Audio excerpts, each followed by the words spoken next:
Hey, what's up everyone? This is Brendan Lowe from Jazz Piano School. We are in episode number 139. Now, I'm sorry if I look a little tired. I just got back from the GEN conference and it was absolutely fantastic. And if you don't know what that is, GEN stands for Jazz Education Network.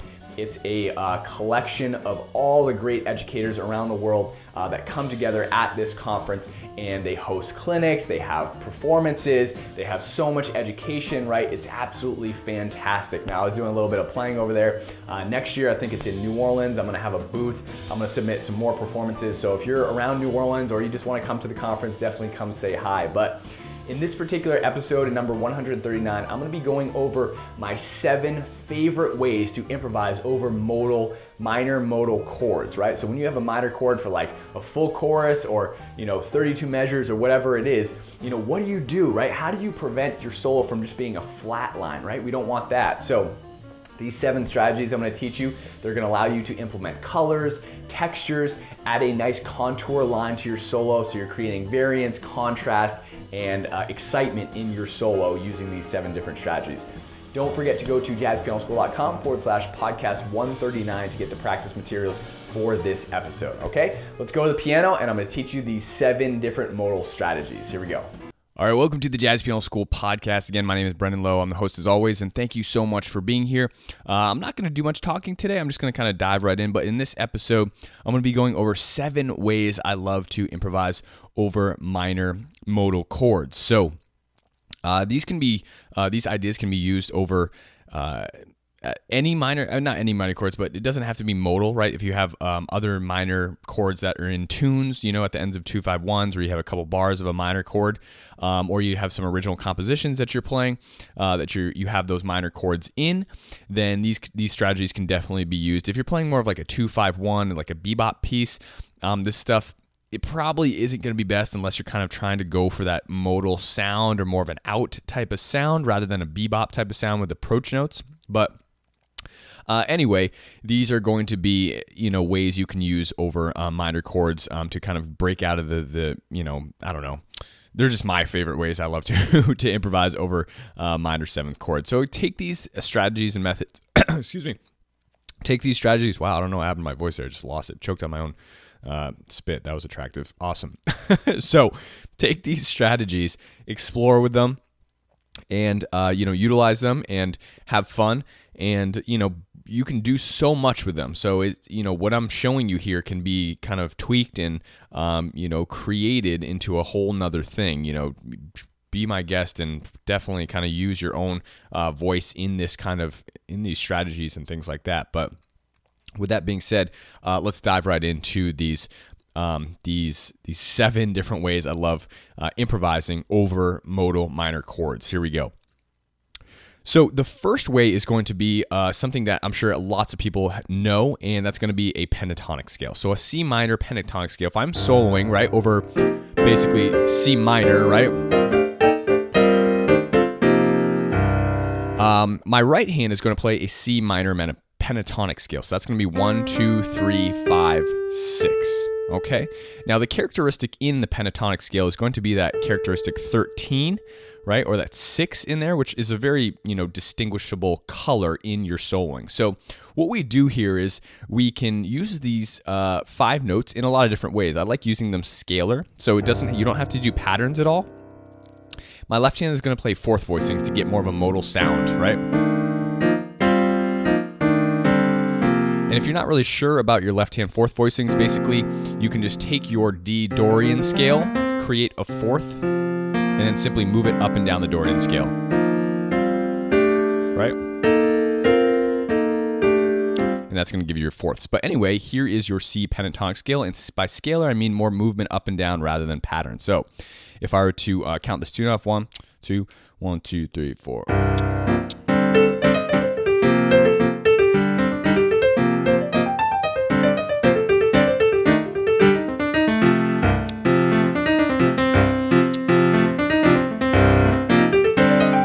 Right, so there's not many patterns going on there. It's kind of just movements up and down, right? And it doesn't have to be at a fast tempo like I counted off. It could be 1, 2, 1, 2, 3, 4.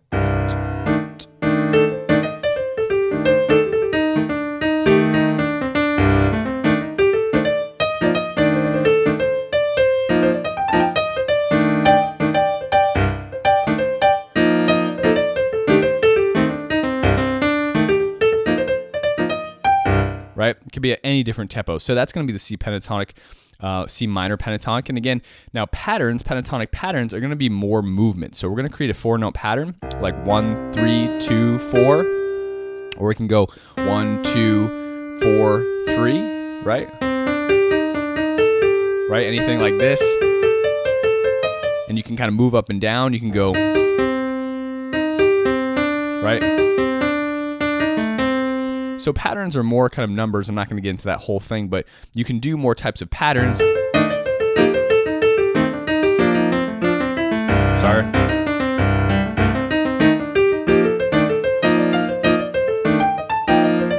And again, kind of moving in and out, it's more of like a wigworm kind of thing rather than that scalar motion moving up and down. But that's going to be your C pentatonic sound. That's a very, very fun thing to do. Now, the next one, number 2, is going to be more of, it doesn't include the 13. So basically, the only change is that we're going to remove the 5 from the scale, and the 2. So basically, we have this 1, 3, 4. Excuse me, we do have the 5. We don't have the 13, though. We have the flat 7. We also do not have the 2 in there as well. So we have this.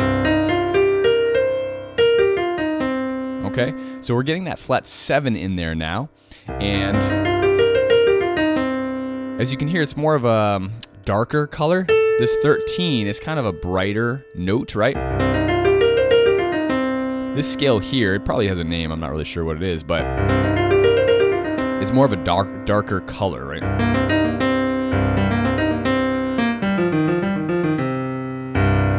And again, it's kind of just that kind of rich, low, just really modal sound, right?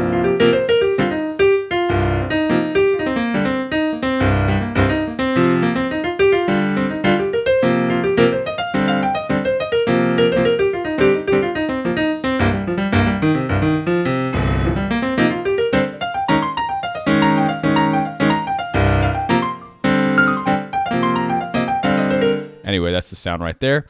So I love this. And again, you can take your time. What's great about these small, short little things, again, if you're listening to McCoy, Joey Calderazzo, Chick, Herbie, what's his name? I can't think of it right now.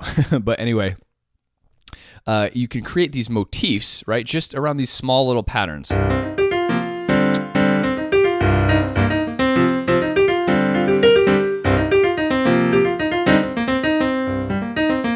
Right, just really small patterns. And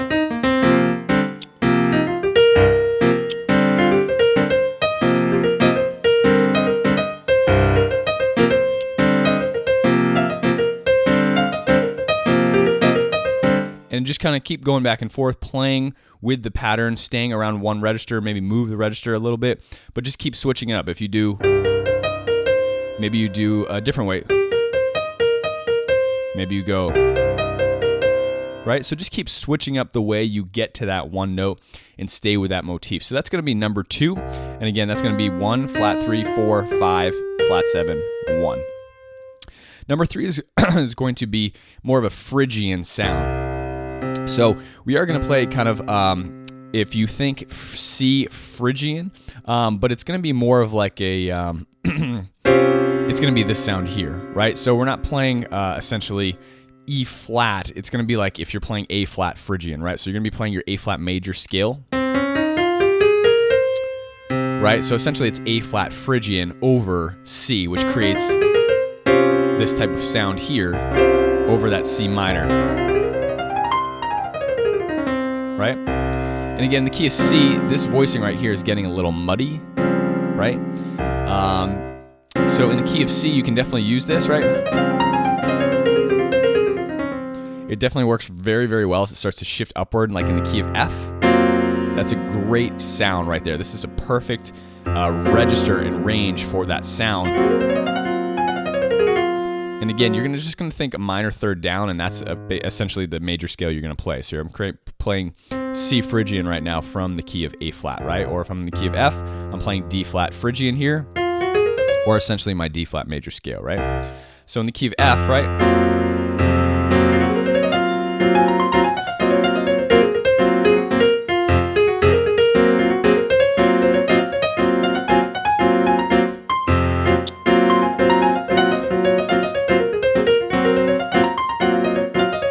again, you're just taking the scale, you're creating melodies out of it, right? You're creating motifs, you're creating ideas, but with this certain texture of the Phrygian sound, you're creating an atmosphere. More importantly, the sound is giving you an atmospheric texture to go to besides just C minor, right? When you switch over to this or whatever key you're in, it's giving you a brand new texture to play off of over all those C minor chords that are kind of just sitting in one spot, right?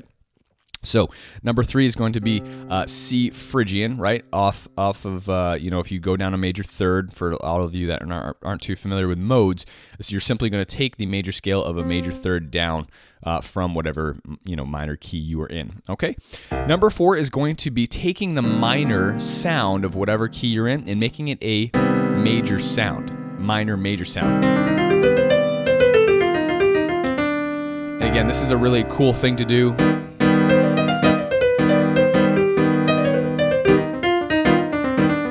If you're more of a bebop player, you can create some really nice bebop lines.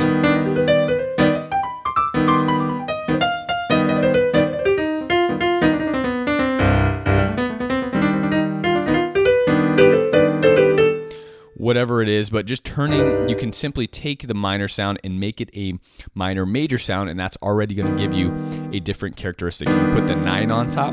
That's going to be really nice.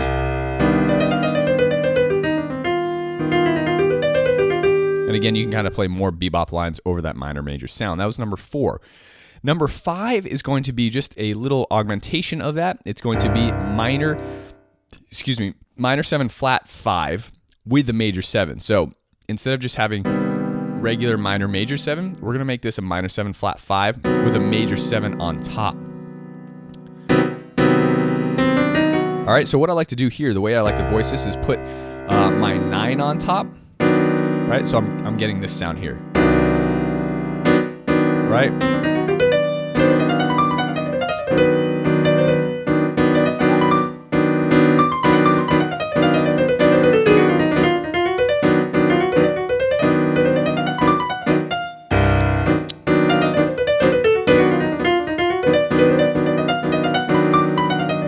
Whatever it is, and again, you can play patterns. So basically playing around with this sound, arpeggiating it, or coming down, right? That's going to sound really cool. You can also play a kind of a scale that I play. You can play this. You can skip the A if you want. So I have A flat in here, and you can use A natural, or you can skip it. Right? Or you can add that A natural in. And sometimes I'll even go, right? So kind of skipping that A flat gives you a different sound as well. When you skip that A flat, or you can add the A flat in here.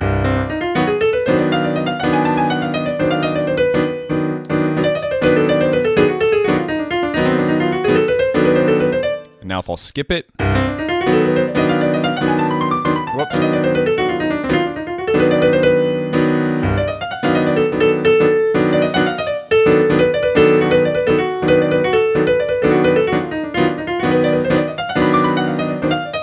I love this sound.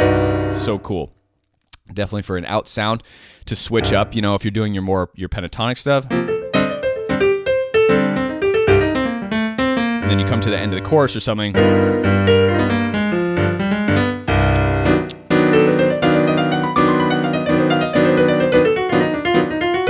Going to catch everyone completely off guard. It's absolutely amazing. So that's number 5 is going to be the flat 5 major 7 sound, right?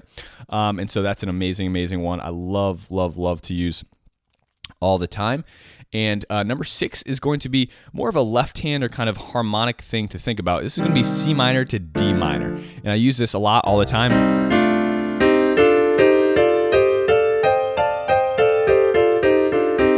It's more of a movement pattern, right? But it's really great. It's great for fast tunes or very, very slow tunes. When I have a super slow modal swing or just like a C minor, 1, 2, 1, 2, 3, 4.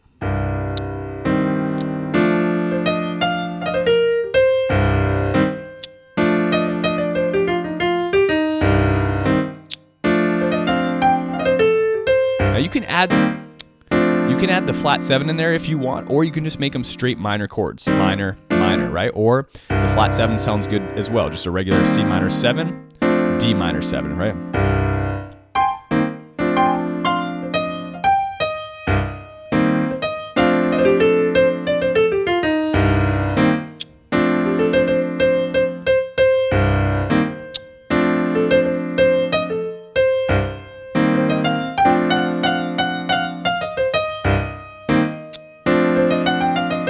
So you get the picture. So my left hand is moving back and forth between that C minor and D minor. It's just so swinging. I love the harmonies between the 1 minor to the 2 minor. It just adds movement. You can even go up and then you change the inversion.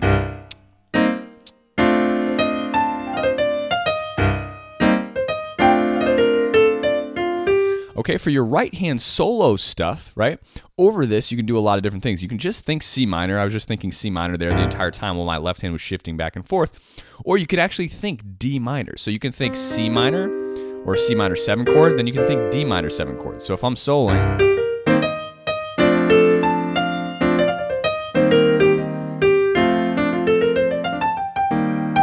right? So C minor, and then you're thinking D minor.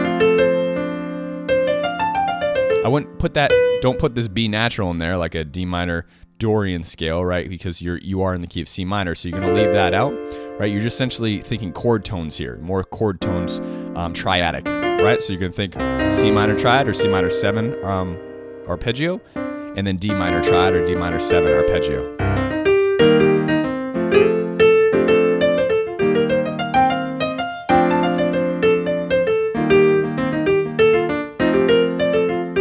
You hear all these different patterns and stuff. I don't like to use patterns too much, but if the time calls for it, I will. But they sound, they can get kind of, I don't know what the word is, repetitive, or I guess people expect to hear it, right? Stuff like that. It's just like practice patterns. I'd rather hear lines like.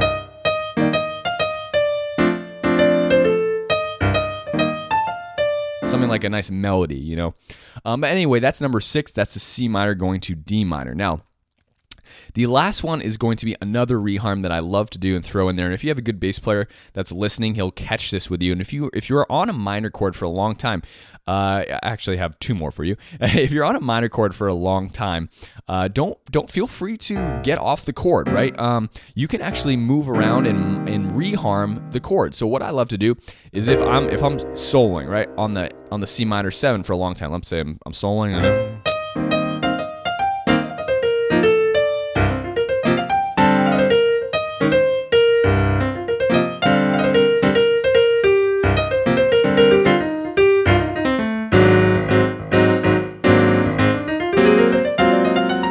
so I changed up the chord there. I actually went to a different chord. Now, I know some people may be like, why are you changing the tune, Brendan? Like, well, I'm reharming my solo. So what I love to do is go to the flat 6. And you can add sharp 11 there, or you can just make it a regular flat 7 dominant. So A flat 7 in this case. So I'm in the key of C minor. I'll go to my flat 6. And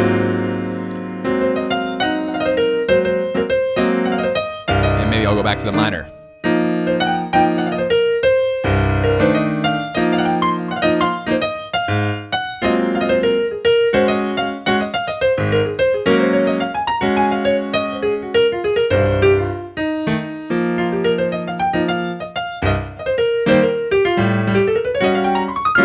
Right, so I went A7 down into my A flat 7. Right, so I'm just adding some reharms in to spice up the chords, and I was playing A flat sus.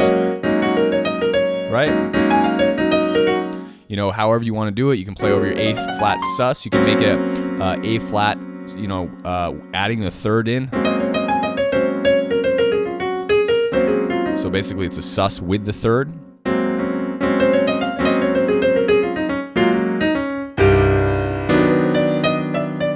And then whatever you want. So reharm things up. Okay, now 2 random tips. You can always use the blues scale. Blues scale is great, right?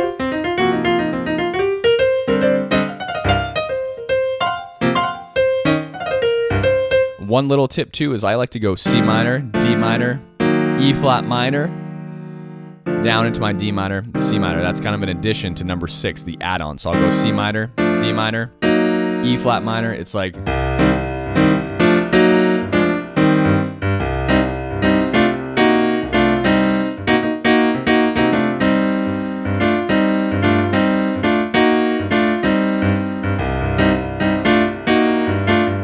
really, really nice harmonies there. We're getting that. You have your two shells here, but then you have that flat 5 in there as well. So if I'm soloing,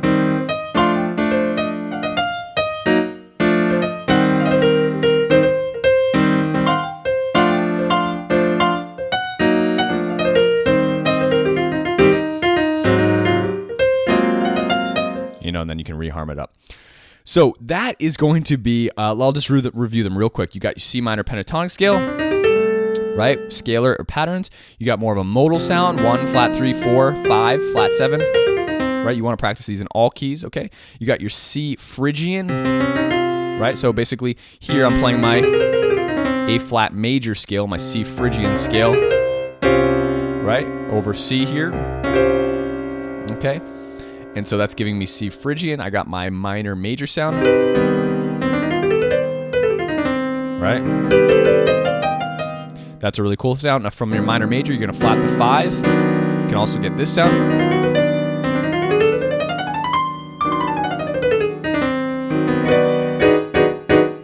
Love that sound. Okay, and then you got your left hand, C minor, D minor. You can also add the E flat minor in there as well. Sorry, I played a major there at the end by mistake.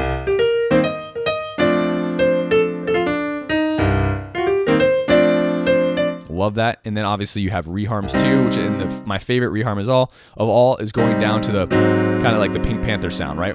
C minor down to flat 6 dominant. And you can also add that tritone in. And you can add the sharp 11 in here too if you want.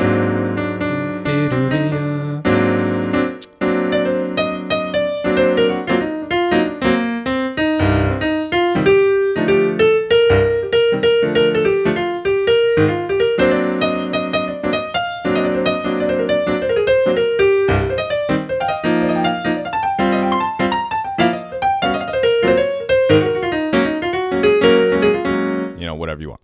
So that's going to be it. Hope you guys enjoyed that, and I'll talk to you in the next episode.